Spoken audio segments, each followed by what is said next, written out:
So Victoria Thomas Bowen has avoided jail after being charged for the now infamous milkshake throwing incident on Nigel Farage. And if you haven't seen it, well, here's the video.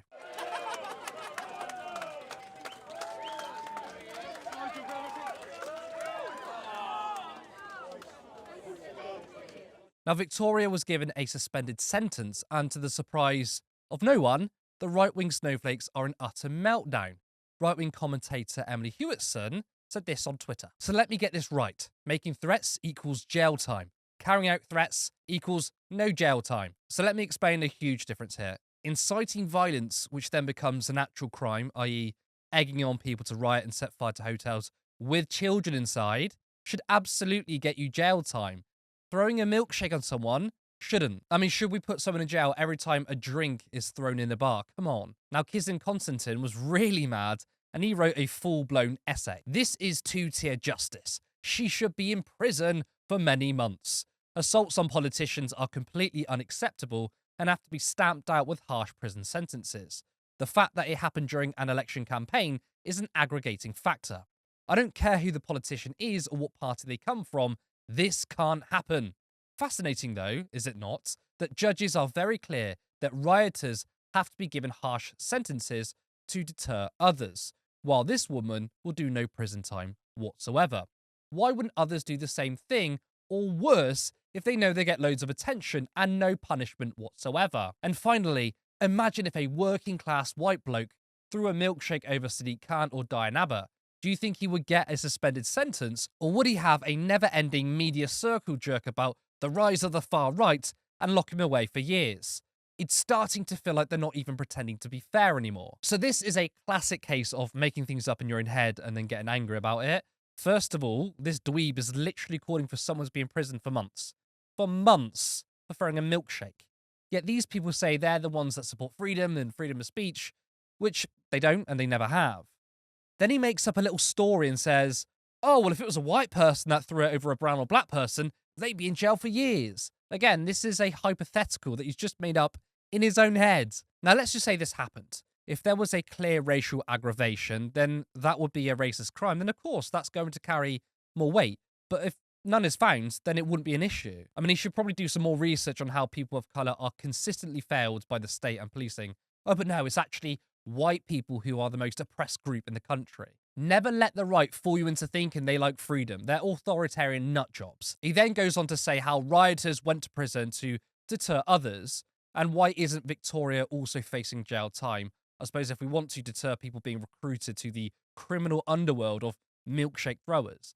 But you do realise that she was charged. It was just a suspended sentence. It's not like she wasn't punished. And being arrested, by the way, that's going to deter most people. Unless you think that every single crime must carry a jail sentence. Like, should we jail every time someone breaks the speed limit? Should we jail a kid for stealing a Mars bar? I mean, we should be deterring these people, shouldn't we, right? He can't get it into his thick skull that not everything needs to be prison. Now, it didn't take long for Chief Snowflake to get in on the action. Nigel Farage compares this to an incident back in 2019 when Jeremy Corbyn was egged. The man who threw an egg at Jeremy Corbyn in 2019 was found guilty of assault by beating. He went to prison. Victoria Thomas Bowen was convicted of the very same crime against me today, but was spared jail time. This is an undeniable example of two-tier justice in our country. Oh my God, feel sorry for me. I'm so hard done by. That's the vibes he's giving off. Now, Adam Brooks, GB News commentator, he's, one for the faux outrage too, he also made the Corbyn comparison. Throw an egg at a lefty politician, jail. Throw a milkshake in the face of Nigel Farage, no jail. See the agenda? Okay, so what is actually the agenda? I mean, these people always give sort of a vague narrative. What are you actually trying to say? Is the agenda that white people are the new persecuted group? Because, I'm sorry, that is insane. Yet some right-wingers have been pushing this. I mean, Kizim Konstantin literally said that.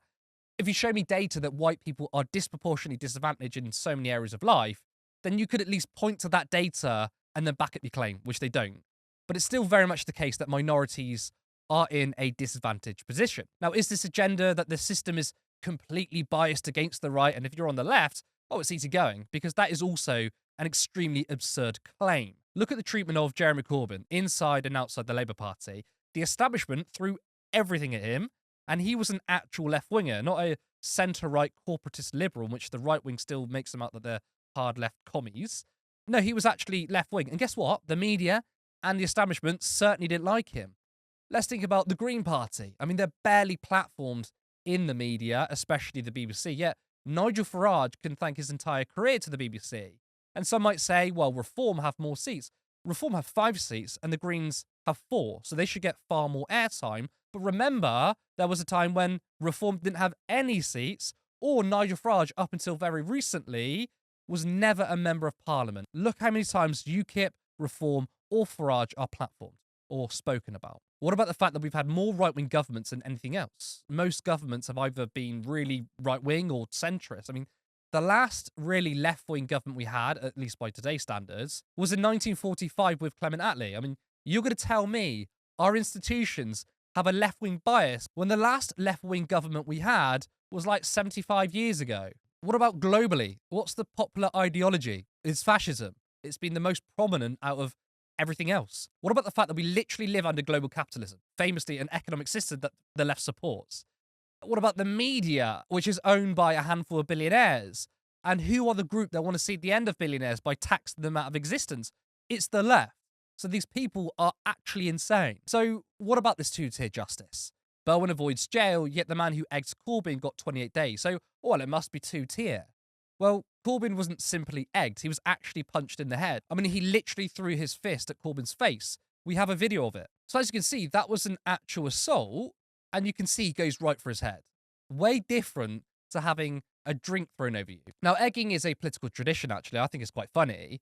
But this is how you're supposed to do it. I think it's a couple of things. First of all, we ran a very good campaign. We talked to 30,000 voters since January, talking about Labour's plans on jobs, apprenticeships, housing, the things that matter to people. We've also got people, I think, who thought... We've also... Oh, right. Sorry about that. Yeah. Obviously not one of my fans. So you see that, egg on the shoulder, Miliband laughs it off, it's all gravy. Plus, look, there is a difference between a hard object and a milkshake. I'm not saying that an egg is going to knock you out or anything, but I'd rather, I mean, look, think about it. What would you rather? Because I would rather have a milkshake thrown over me than someone pelting an egg at my face. So let's look at the entire picture. Making threats to firebomb a hotel with children inside. Yes, you should get jail time. Throwing a milkshake on someone, I mean, shouldn't even be a charge. It should just be a caution. It's very simple. Now, has anyone acknowledged that Aaron Bastani was violently assaulted this year? And the man said he was right-wing, and it was political, and the police, they did nothing. How does that fit with a two-tier agenda? And also, have you noticed how much right-wingers desperately want to be the victim?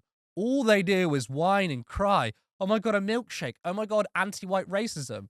That's all they do. Cry and then cut taxes for the rich. They're a bunch of babies. Everything they accuse the left of being is actually them. And these people, they're obsessives. I mean, constantly having to look for things that are biased against them, but what they actually end up doing is seeing things that aren't there. And do you know what? It's an incredibly sad existence. I mean, you can't enjoy anything. You watch a film, you play a game, and oh, look, a black character, and these guys are like, oh my God, it's woke. Now, I don't know if you remember, some of you might do, the SJWs, social justice warriors they were called. People who pointed out racism, sexism, and injustice. They were labelled as SJWs because they were kind of painted as crazy, shouty whiners. It's essentially the old version of woke. But that's exactly who the right wing are. They're shouty, whiny, constantly outraged because it's all pure projection. And it's embarrassing. I mean, I'd feel embarrassed if I was a right winger if I had all these people on my side. I'd say 90% of political content from the right and 90% of the arguments made by the right isn't really setting out their political agenda. Of course, they talk about immigration a lot and refugees. That's kind of the only thing they talk about. They don't say much about what they're going to do in terms of climate change. Well, they do. It's actually ignore it. What about the economy? What about taxes? What about the inequality? It's largely a vacuum of policy. What they do most of the time is say, oh my God, everything is against us.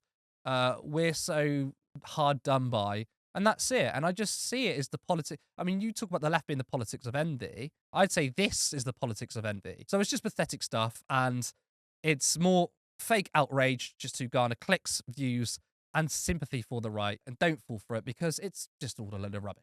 Support independent media. Support social justice that's there on social media. Thank you. Turn left.